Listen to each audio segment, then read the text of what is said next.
आज मैं इन 24 प्रभागों पर आगे बढ़ना चाहूंगा। भाग 6। और आज का दिन है द्वारपालों का। और आज का जीवन वचन यहां से आता है। प्रथम इतिहास अध्याय 9 श्लोक 24 से 27। प्रथम इतिहास अध्याय 9 श्लोक 24 से 27। मैं इसे आपके लिए पढ़ूंगा। द्वारपाल चारों दिशाओं में थे, पूर्व, पश्चिम, उत्तर और दक्षिण की ओर, और उनके गांवों में रहने वाले उनके संबंधियों को हर 7 दिन में समय समय पर उनके साथ रहने के लिए आना पड़ता था, क्योंकि चारों मुख्य द्वारपाल लेवीय थे। वे विश्वास पात्र पद पर थे और परमेश्वर के भवन में कोठरियों और भंडारों के अधिकारी थे, और वे परमेश्वर के भवन के चारों ओर रात बिताते थे, क्योंकि पहरेदारी का काम उन्हें सौंपा गया था, और वे हर सुबह भवन को खोलने के प्रभारी थे। यह परमेश्वर का वचन है। तथास्तु। और हमें पता चल गया, वे सिर्फ संगीतकार नहीं थे, उनके पास अधिक प्रदर्शन और ऑर्केस्ट्रा थे। तो हम कह सकते हैं कि आज का शब्द प्रशंसा टीम है। और चौथा, आज हम दरवाजा खोलेंगे। मैं दरवाजा खोलने की कोशिश करूंगा, लेकिन मुझे आश्चर्य है कि ऐसा क्यों है। क्या मुझे दरवाजा खोलना चाहिए? जिसे दरवाजा खोलना है उसे दरवाजा खोलने की जरूरत नहीं है।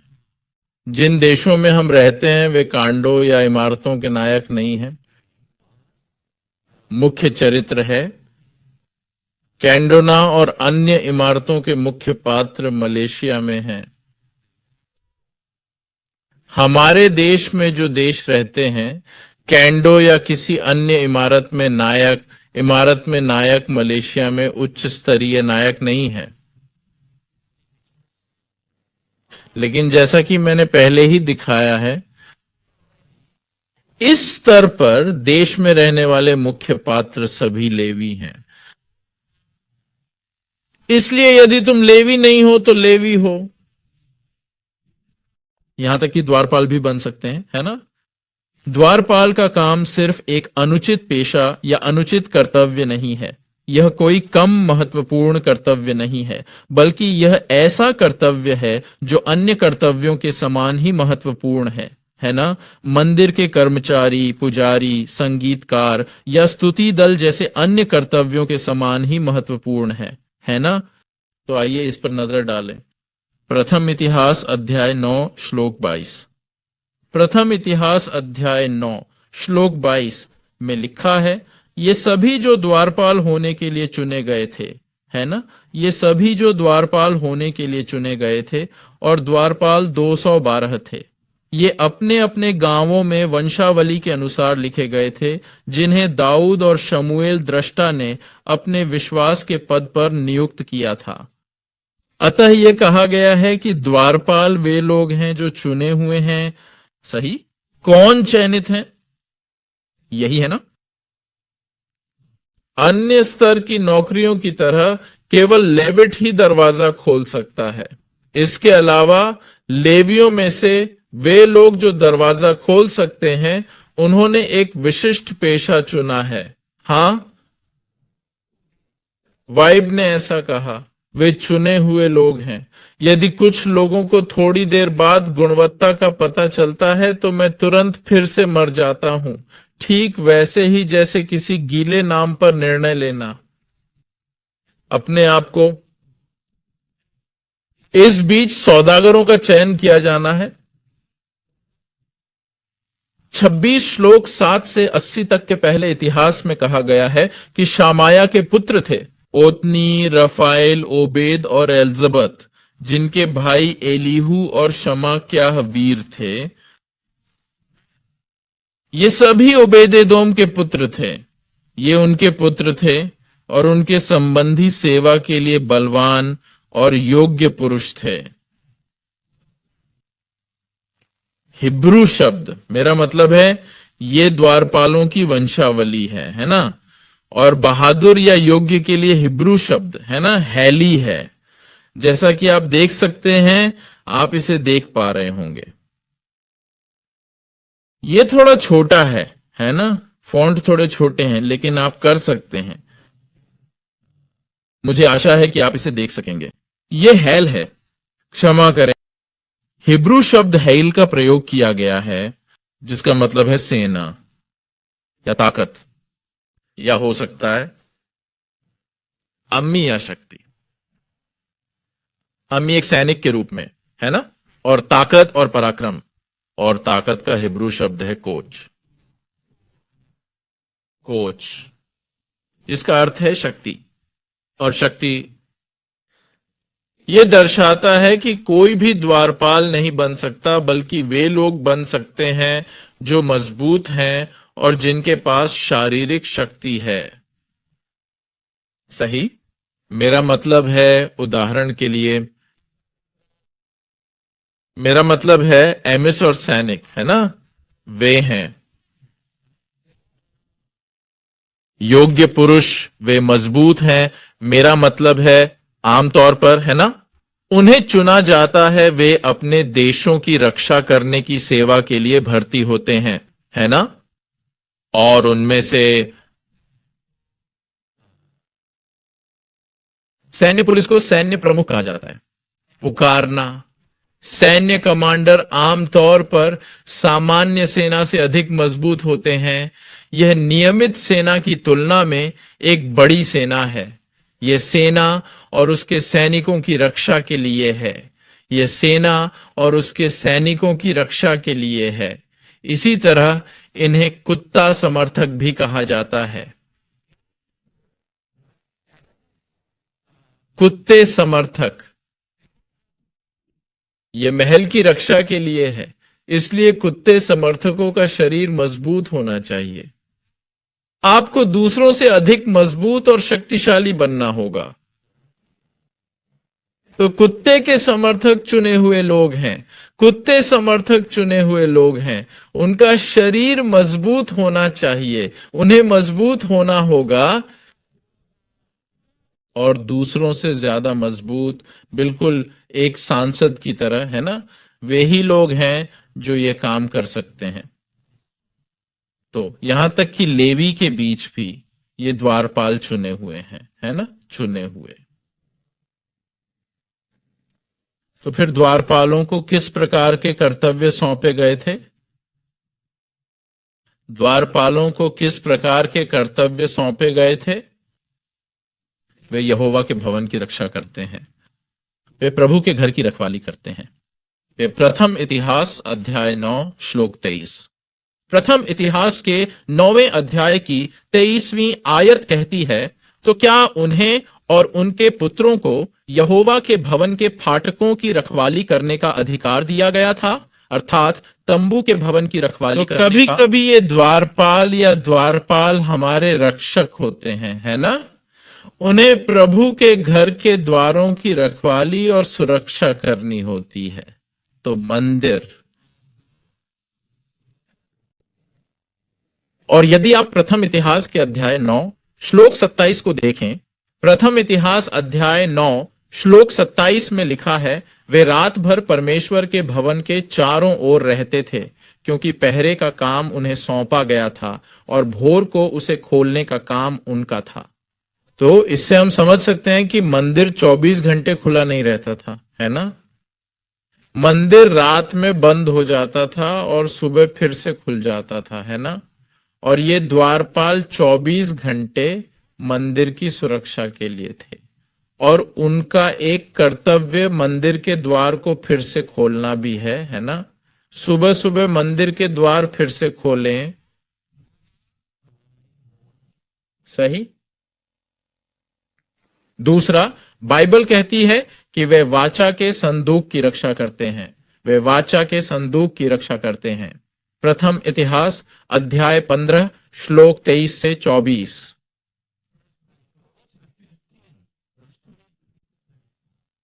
और बेरेक्याह और एलकाना संदूक के द्वारपाल थे, और शबन्याह, योशापात, नथनेल, अम्मासै, जकर्याह, बनायाह, एलियाजर और याजक परमेश्वर के संदूक के आगे आगे तुरहियां बजाते थे। और ओबेदेदोम और जकरियाह भी संदूक के द्वारपाल थे। तो द्वारपालों में वे लोग भी हैं जो मंदिर के द्वारों की रखवाली और सुरक्षा करते हैं, लेकिन ऐसे लोग भी हैं जो आर्क की रक्षा कर रहे थे।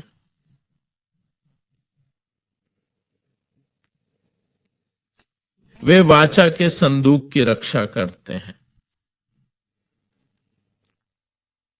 इससे हमें पता चलता है कि उन्होंने न केवल मंदिर को बनाए रखा या उसकी सुरक्षा की, बल्कि अधिक विशेष रूप से वाचा के संदूक की भी सुरक्षा की। मंदिर के सबसे पवित्र स्थान में स्थित संदूक ईश्वर की उपस्थिति का प्रतीक है, और यही वह स्थान है जहां परमेश्वर का वचन निकलता है ना? यही वह स्थान है जहां परमेश्वर का वचन निकलता है।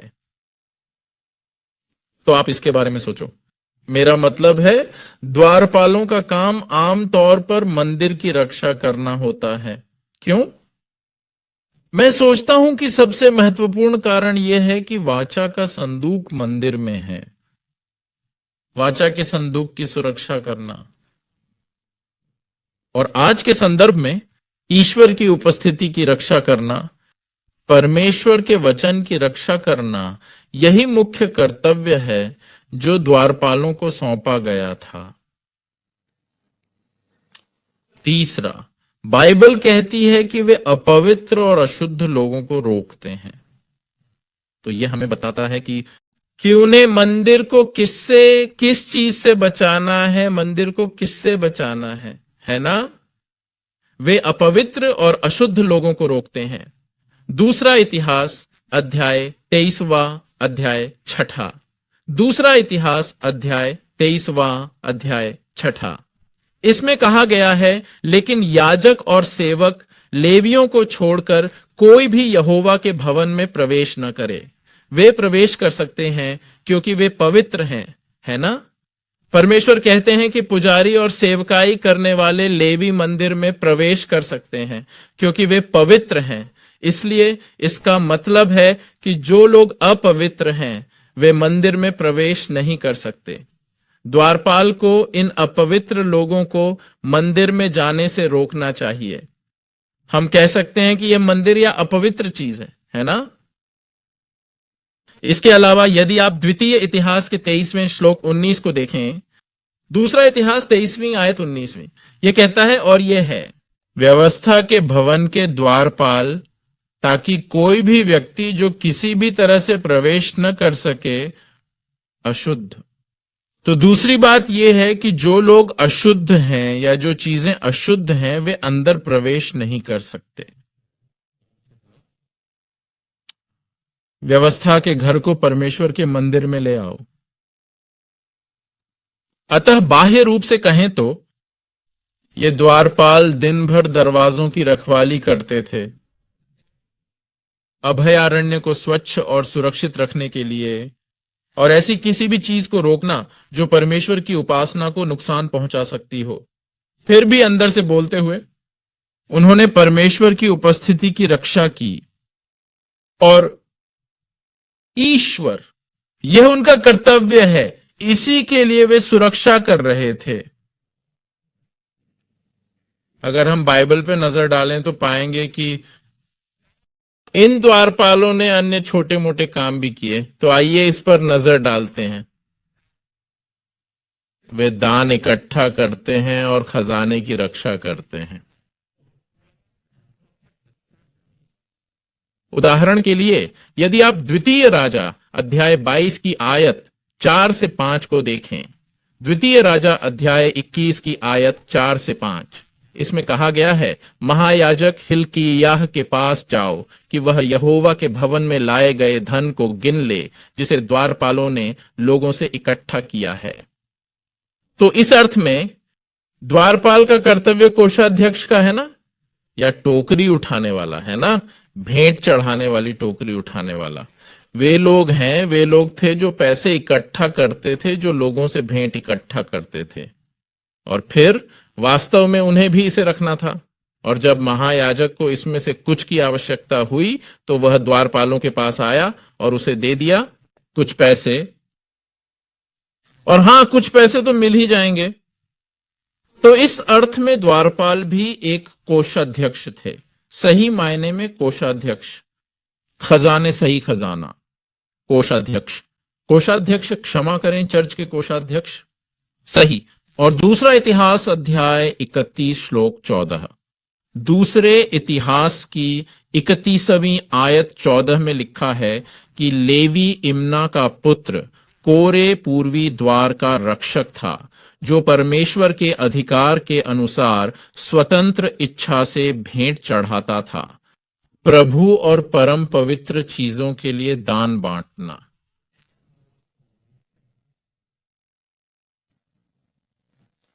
तो आप देख सकते हैं कि ये कोरे इम्ना का पुत्र है, ठीक है। वह समलैंगिक रक्षक था, क्योंकि पूर्वी द्वार का रक्षक था, इसलिए वह समलैंगिक रक्षक था। लेकिन वह भगवान की इस स्वतंत्र इच्छा के प्रसाद का प्रभारी था, ठीक है, भगवान की स्वतंत्र इच्छा का प्रसाद। तो जब लोग ये भेंट लेकर आते हैं तो द्वारपालों को ये भेंटें एकत्र करनी होती हैं, उन्हें ग्रहण करना होता है। और वह यह भी कहता है कि प्रभु और सबसे पवित्र चीजों के लिए अंश दान बांटना है। तो ये वास्तव में कोषाध्यक्ष का काम है ना, वह बंटवारा करता है। वह है कि आपको पता है, तय करें कि कौन सी चीज सेवा के लिए चढ़ाई जाए, है ना, कौन सी चीज बाद में लेवियों और याजकों के लिए रखी जाए, है ना, और ऐसी ही चीजें। और फिर अंत में पहला इतिहास अध्याय 9 पद 26, पहला इतिहास अध्याय 9 पद 26, क्योंकि 4 मुख्य द्वारपाल जो लेवीय थे विश्वास के पद पर थे और परमेश्वर के भवन में कोठरियों और भंडार के ऊपर नियुक्त थे। इस प्रकार ये द्वारपाल पुनः कक्षों के प्रभारी थे। इन कक्षों के बारे में क्या, आपको ये जरूर बेबेल्स मंदिर याद होगा। मंदिर अंदर के बिस्तर को मास्टर का बिस्तर कहा जाता है, इसे मास्टर का बिस्तर कहा जाता है, इसे स्मृति शयन कक्ष कहा जाता है, इसे मेमोरियल एनिमल बेड कहा जाता है, इसे बिस्तर के औजार का बिस्तर कहा जाता है। ये औपचारिक जानवर मंदिर के द्वारों की रक्षा या रखवाली नहीं करते थे, लेकिन वे भी, हम कह सकते हैं, समानांतर हैं। वहां समानता थी। उन्होंने यह सुनिश्चित किया कि प्रत्येक बिस्तर पर प्रत्येक वस्तु हो और सभी स्मारक पशु, सभी स्मारक सुरक्षित और अच्छे रखे गए थे और सभी यादगार जानवर परमेश्वर के घर में हैं, वहां था। तो ये 3 अक्षर हमें बताते हैं, भगवान उन्हें स्मारक जानवरों की रक्षा करने की भूमिका देते हैं। भगवान उन्हें स्मारक जानवरों की रक्षा करने की भूमिका देते हैं। प्रसाद की देखरेख का कर्तव्य है ना, प्रसाद। सामान्यतः यदि किसी को धन रखने का दायित्व सौंपा जाता है, वह सबसे भरोसेमंद है ना। हालांकि गलतियां होती हैं, मेरा मतलब है ऐसे लोग हैं जिन पर सबसे ज्यादा भरोसा किया जाता है, वे गलतियां कर सकते हैं, है ना। यहूदा इस्करियोती की तरह यीशु के शिष्यों में से एक, है ना, उसे भी पैसे के बक्से की देखभाल करने का काम दिया गया था, लेकिन बाद में उसने यीशु को धोखा दिया और यीशु मसीह को बेच दिया। हालांकि उस क्षण तक, है ना, जब तक उसने यीशु मसीह को धोखा नहीं दिया, तब तक यहूदा इस्करियोती को पैसे के बक्से की देखभाल करने का काम इसीलिए दिया गया था क्योंकि वह गिनती करने में अच्छा था, क्योंकि उसे भरोसेमंद माना जाता था। सही। उसी तरह, है ना, शुरू में हमने कहा था कि द्वारपाल थे, है ना, वे लोग अनुचित थे। अंत में वे बचे हुए लोग थे जो पुजारी नहीं कर सकते थे, वह जो लेवी का काम नहीं कर सकता या मंदिर कार्य करता, वह जो गायक नहीं हो सका, ठीक से काम करो। तो उस समय के लिए एकमात्र काम गैकीपर्स का बचा हुआ है, इसीलिए उन्हें लेने दीजिए। नहीं, ऐसा नहीं है। जैसा कि मैंने कहा, उन्हें शारीरिक रूप से मजबूत होना होगा, उन्हें लोगों पर भरोसा करना होगा। वे असंभव नहीं थे, न ही वे पीछे छूटे थे। वे इसे भी अन्य कार्यों की तरह महत्वपूर्ण मानते हैं। वे परमेश्वर का विशेष कार्य करते हैं। ये वो लोग थे जिन्हें इस काम के लिए चुना गया था, की रक्षा करने के बारे में, विशेषकर परमेश्वर के अस्तित्व और परमेश्वर के वचनों की रक्षा करने के बारे में। जहां तक वे दिव्य हैं, आपके मन में आ सकता है वह, ये पवित्र शास्त्र उत्पत्ति 2 श्लोक 15 मेरे दिमाग में आया। उत्पत्ति 2 श्लोक 15। और मैंने सोचा कि ये वही कर्तव्य हैं जो आदम ने निभाए थे, ईडन गार्डन में सौंपा गया था। जब वह ईडन गार्डन में था। उत्पत्ति अध्याय 2 श्लोक 15 कहता है, आप जानते हैं कि खेती के लिए हिब्रू शब्द स्क्रीन पर नहीं है, लेकिन यह एक है, यदा, है ना। इसका मतलब है कि पूजा, है ना। अबाद, माफ कीजिए, अबाद, जिसका मतलब है पूजा करना, है ना। लेकिन फिर रखवाली के लिए हिब्रू शब्द शमर है, शमर, यह स्क्रीन पर है, जिसका मतलब है रक्षा करना। और रखने के लिए इसका मतलब है सुरक्षा करना, और इसका मतलब है रखना। तो बाह्य रूप से आदम को ईडन गार्डन की रक्षा करने का भी आदेश दिया गया था। सही। उसी बात से परमेश्वर ने कहा कि द्वारपालों को मंदिर को अपवित्र और अशुद्ध लोगों से बचाना था, है ना। इसलिए आदम को अदन की वाटिका को अपवित्र और अशुद्ध लोगों से बचाने का भी आदेश दिया गया था। सही। हालांकि हम जानते हैं कि वह कर्तव्य एक असफल कर्तव्य था, क्योंकि हमने देखा कि बाद में सांप अंदर आया और एक महिला के साथ बातचीत करने लगा। सही। लेकिन यह तो बाहरी आदेश और आज्ञा थी, लेकिन आंतरिक आदेश और आज्ञा क्या है? जब भगवान ने कहा, परमेश्वर ने सिर्फ भौतिक अर्थ में ही आदेश नहीं दिया कि तुम्हें अधर्मी और अपवित्र लोगों से दूर रहना और उनकी रक्षा करनी है, लेकिन आंतरिक या आध्यात्मिक रूप से आदम को आज्ञा दी गई थी बनाए रखने के लिए ईश्वर की उपस्थिति। भगवान, यही उनका आदेश था, यही कर्तव्य था जो भगवान ने आदम को बगीचे में सौंपा था। ईडन, आपका कर्तव्य है कि आप परमेश्वर की उपस्थिति बनाए रखें। आपका कर्तव्य है कि आप परमेश्वर के वचन का पालन करें। जैसा कि मैंने कहा, सांप के अंदर आने से वह इस कर्तव्य से चूक गया, ईडन गार्डन में चुपके से घुसना। लेकिन बाद में वह भी, एडम भी आध्यात्मिक अर्थ में अव्यवस्था को बनाए रखने में विफल रहा, है ना। भगवान ने कहा, कृपया मेरी आज्ञा मानो, मेरा वचन मानो, ठीक है, अपनी उपस्थिति बनाए रखो। लेकिन बाद में एडम चला गया। सही, वह परमेश्वर की उपस्थिति से भाग रहा था, है ना। परमेश्वर ने कहा, आदम तुम कहां हो? ऐसा नहीं है कि हमारे पास लंदन है, ऐसा नहीं है कि भगवान को नहीं पता था कि आदम कहां है, लेकिन भगवान उसकी आध्यात्मिक स्थिति, आध्यात्मिक स्थान पूछ रहे थे। तुम कहां हो? तुम मुझ में हो, तुम मेरे अंदर हो, तुम अब मेरे अधीन हो, तुम कहां हो? ठीक है। और यह भी परमेश्वर कहता है कि परमेश्वर का वचन मानना, परंतु उसने अवज्ञा की, उसने वचन तोड़ा। ये परमेश्वर का वचन है ना। मेरा मानना है कि इसीलिए 24 डिवीजन का एक कर्तव्य यह है कि वह सुरक्षा करे, क्योंकि वह शुरू में टूटा हुआ था। परमेश्वर को पूर्ण और उचित सेवा, उचित आराधना देने के लिए परमेश्वर वह सब कुछ पुनः प्राप्त करना चाहता है जो हमने आरंभ में खो दिया था, है ना। और हम सब कुछ पुनः प्राप्त करना चाहते हैं।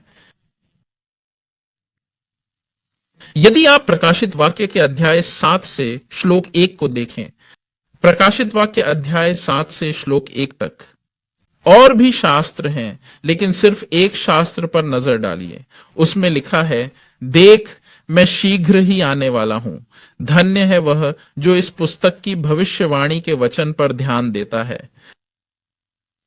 ध्यान के लिए ग्रीक शब्द है टीरियो। टीरियो, मुझे यकीन है कि आपने इसे पहले भी कई बार सुना होगा। इस ग्रीक शब्द टेरियो का अर्थ है रक्षा करना और रखना है। परमेश्वर कह रहा है कि धन्य है वह जो रखेगा और सुरक्षा करेगा। सही, मेरे वचन की रक्षा कौन करेगा? सही, इस पुस्तक की भविष्यवाणी। अंत में परमेश्वर जिसकी तलाश कर रहा है, वह मनुष्य जिसे परमेश्वर ढूंढ रहा है, वह है जो मैं कहूंगा खेती करे और उसे बनाए रखे, ठीक उसी तरह जैसा कि परमेश्वर ने आदम को आदेश दिया था। एडम असफल हो गया, अतः परमेश्वर पुनः स्थापित आदम की खोज कर रहा है और ये कर्तव्य हमारे हैं। परमेश्वर के वचन की रक्षा करना, परमेश्वर के वचन को बनाए रखना। हमारा कर्तव्य मंदिर की रक्षा करना है ना? हमें एक ही समय में शारीरिक और आध्यात्मिक दोनों तरह से सुरक्षा करनी है। हम सिर्फ एक को नहीं चुन सकते, और मैं आध्यात्मिक मंदिर की रक्षा कर रहा हूं, इसलिए मुझे इस चर्च की रक्षा करने की जरूरत नहीं है। नहीं, हमें दोनों ही काम करने होंगे, है ना? क्योंकि परमेश्वर इन 24 भागों के माध्यम से इसी प्रकार दिखाता है। 24 डिवीजनों के द्वारपालों के कर्तव्य।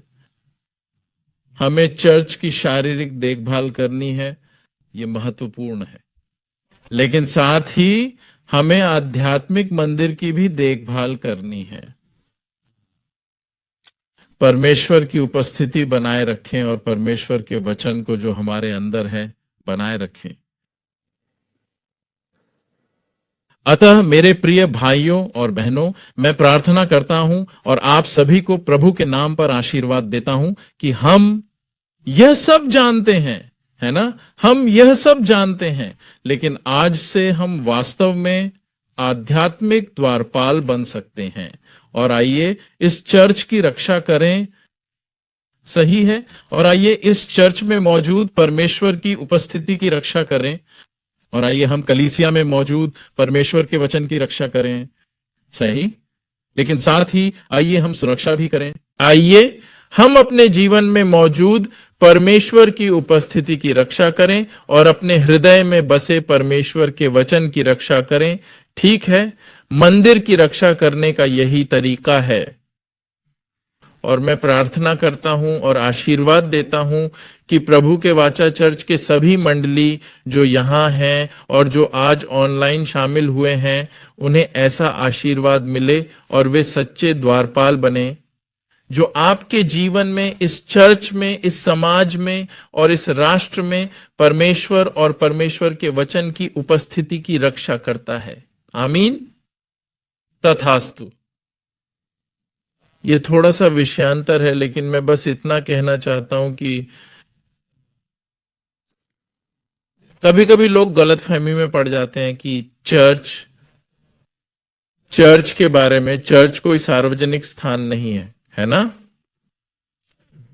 ये कोई सार्वजनिक स्थान नहीं बल्कि निजी संपत्ति है। हालांकि चर्च सेवा एक सार्वजनिक सेवा है ना?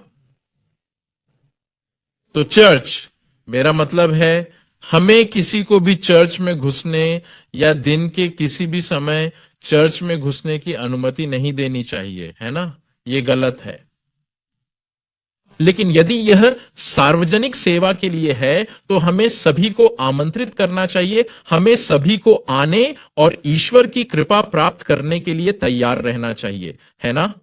तो भगवान का चर्च कोई सार्वजनिक स्थान नहीं है।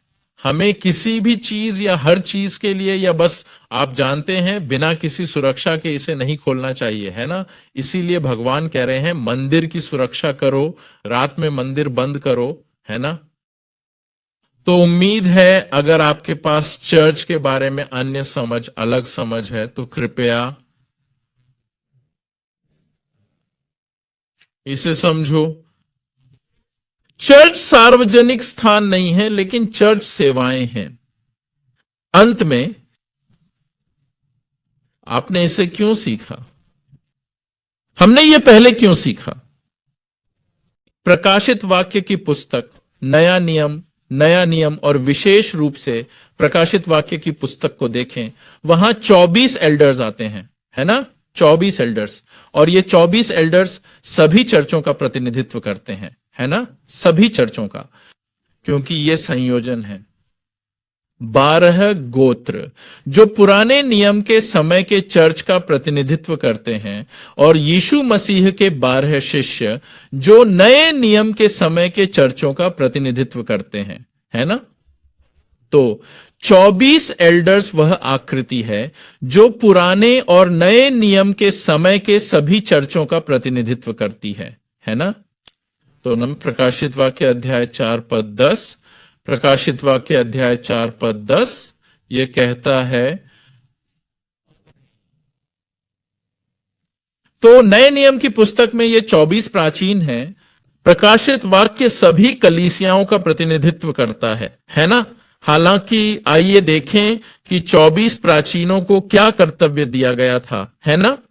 प्रकाशित वाक्य अध्याय 4 पद 10 कहता है, उन्हें परमेश्वर की आराधना करनी है ना? उन्हें परमेश्वर की आराधना करनी है। ये 24 प्राचीन उसके सामने झुकेंगे और उसकी आराधना करेंगे, जो हमेशा हमेशा के लिए जीवित है। इसके अलावा यदि आप प्रकाशित वाक्य के अध्याय 5 पद 9 से 10 को देखें, प्रकाशित वाक्य अध्याय 5 श्लोक 9 से 10, और उन्होंने एक नया गीत गाया जिसमें कहा गया, तू ही इस पुस्तक को लेने और इसकी मुहर तोड़ने के योग्य है, क्योंकि तू वध किया गया और तेरे लहू से हर एक कुल, भाषा, लोग और जाति में से परमेश्वर के लिए मोल लिया गया है, और तूने उन्हें हमारे परमेश्वर के लिए एक राज्य और याजक बनाया है, और वे पृथ्वी पर राज्य करेंगे। सही? तो ये 24 सही, जैसा कि हम देख सकते हैं 24 प्राचीन। तब 24 डिवीजनों का मुख्य कर्तव्य क्या था? 24 विभाग क्यों दिए गए? 24 विभागों की संरचना क्या थी? प्रदान करना, परमेश्वर की उचित सेवा करना, है ना?